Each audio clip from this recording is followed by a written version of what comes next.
जय सियाराम। आज हामी 3 आमा छोरी मिलेर हामी कहाँ जाँदैछौँ? हामी जाँदैछौँ रानीतलाउमा छैन। मेरो छोरीहरू पुगे जाने बित्तिकै माछा हेरेर कति खुसी भएको। एउटा सानो दुग्रेछ, चिप्लेटीमा गएछ, खेल्दैछ। यिनको पछि पछि लागेर अब माछालाई चारा दिँदैछन् दुइटै मिलेर। कति धेरै माछा आएको खानालाई। यिनीहरू त आज माछालाई चारा दिने नै आएका हुन् कि यिनीहरूको पछि पछि लाएर कति धेरै माछाको हुल छ कि यहाँ।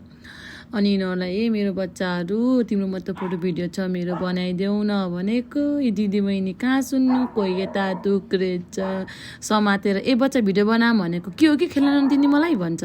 म चाहिँ एक्लै यिनीहरूको पछि लाग्दैछु। दुई बहिनी चिप्लेटी खेल्नतिर लागेछन्। फेरि आएर माछालाई चारा दिएछन्। अनि म गुनासो पुग्दैछु के हो कि मसँग फोटो भिडियो नबनाउने, आफै ताल्न बिजी छन्, यिनीहरूले मलाई माया गर्दैनन्। अनि यो कराउँदा यति भिडियो बनाइदिए छोरीले, म पनि माछा दिँदैछु। अनि यहाँ चन्द्रमा कति राम्रो देखेको।